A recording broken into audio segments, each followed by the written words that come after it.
अस्सलाम वालेकुम। फ़ज़ाइल सदक़ात अव्वल, फ़ज़ाइल सदक़ात दोम, फ़ज़ाइल हज। तुम लोग अल्लाह के रास्ते में खर्च किया करो और अपने आप को अपने हाथों हलाकत में न डालो। फ़ज़ाइल सदक़ात। विषय सूची आप पढ़ लीजिए वीडियो रोककर।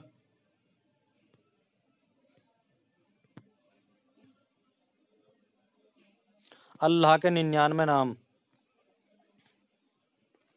बिस्मिल्लाहिर्रहमानिर्रहीम। चलिए शुरू करते हैं। इस रिसाले में 7 फसलें लिखने का ख्याल है। नंबर 1, पहली फसल में अल्लाह के रास्ते में खर्च करने के फ़ज़ाइल। दूसरी फसल में बुखल की मजम्मत। तीसरी फसल में सिला रहमी का खुसूसी एहतिमाम।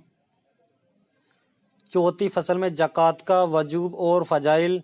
पाँचवीं फसल में ज़कात अदा न करने पर वईदे।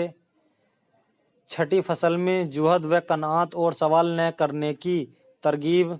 सातवीं फसल में जाहिदों और अल्लाह के रास्ते में खर्च करने वालों की हिकायात। पहली फसल,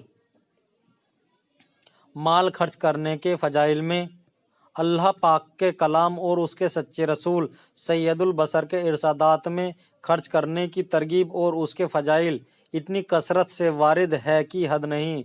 उनको देखने से मालूम होता है कि पैसा पास रखने की चीज़ है ही नहीं, यह पैदा ही इसलिए हुआ है कि इसको अल्लाह के रास्ते में खर्च किया जाए। जितनी कसरत से इस मसले पर इरशादात है, उनका 10वां 20वां हिस्सा भी जमा करना मुश्किल है। नमूने के तौर पर चंद आयात और चंद अहादीस का तर्जुमा अपनी आदत के मुआफिक पेश करता हूँ। नंबर 1, यह किताब यानी कुरान शरीफ रास्ता बताने वाली है। खुदा से डरने वालों को जो यकीन लाते हैं गैब की चीज़ों पर और कायम रखते हैं नमाज को, और जो कुछ हमने इनको दिया है उसमें से खर्च करते हैं। और वे लोग ऐसे हैं जो यकीन रखते हैं, ईमान लाते हैं उस किताब पर भी जो आप पर नाजिल की गई और उन किताबों पर भी जो आपसे पहले नाजिल की गई, और आखिरत पर भी वे यकीन रखते हैं।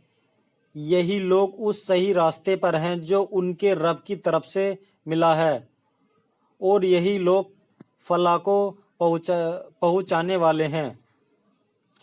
इस आयत शरीफा में कई मजमून काबिल गौर हैं। रास्ता बताने वाली है। खुदा से डरने वालों को यानी जिनको मालिक का खौफ न हो, मालिक को मालिक न जानता हो, वह अपने पैदा करने वाले से जाहिल हो, उसको कुरान पाक का बताया हुआ रास्ता कब नज़र आ सकता है? रास्ता उसी को नज़र आता है जिसमें देखने की सलाहियत भी हो। जिसमें देखने का जरिया आँख ही न हो वह क्या देखेगा? इसी तरह जिसके दिलों में मालिक का खौफ ही न हो वह मालिक के हुक्म की क्या परवाह करेगा? नमाज को कायम रखना यह है कि उसको उसके आदाब और शरायत की रियायत रखते हुए पाबंदी और एहतिमाम से अदा करे, जिसका तफसीली बयान रिसाला फ़ज़ाइल नमाज में गुजर चुका है। एक किताब है फ़ज़ाइल अमाल पार्ट 1, उसमें फ़ज़ाइल नमाज में गुजर चुका है। उसमें हज़रत इब्न अब्बास रज़ियल्लाहु का यह इरशाद नकल किया गया है कि नमाज को कायम करने से मुराद यह है कि उसके रुकू व सजदे को अच्छी तरह अदा करे, हमातन मुतवज्जे रहे और खुशबू व खुजू के साथ पढ़े। कतादा रज़ियल्लाहु कहते हैं कि नमाज का कायम करना उसके औकात की हिफाजत रखना और वजू का और रुकू सजदे का अच्छी तरह अदा करना है। फलाह का पहुँचाना बहुत ऊंची चीज़ है। फलाह का लफ्ज़ जहाँ कहीं आता है वह अपने मफ़हूम में दीन और दुनिया की बहदू और कामयाबी को लिए हुए होता है। इमाम रागिब रहमतुल्लाह ने लिखा है कि दुनियावी फलाह उन खूबियों का हासिल कर लेना है जिनसे दुनियावी ज़िंदगी बेहतरीन बन जाए और वे बका और गिना और इज्जत है और اخروی فلاح 4 چیزیں ہیں۔ نمبر 1 وہ بقا جس کو کبھی فنا نہ ہو۔ نمبر 2 وہ توگری جس میں کسی فقر کا صحابہ نہ ہو۔ نمبر 3 وہ عزت جس میں کسی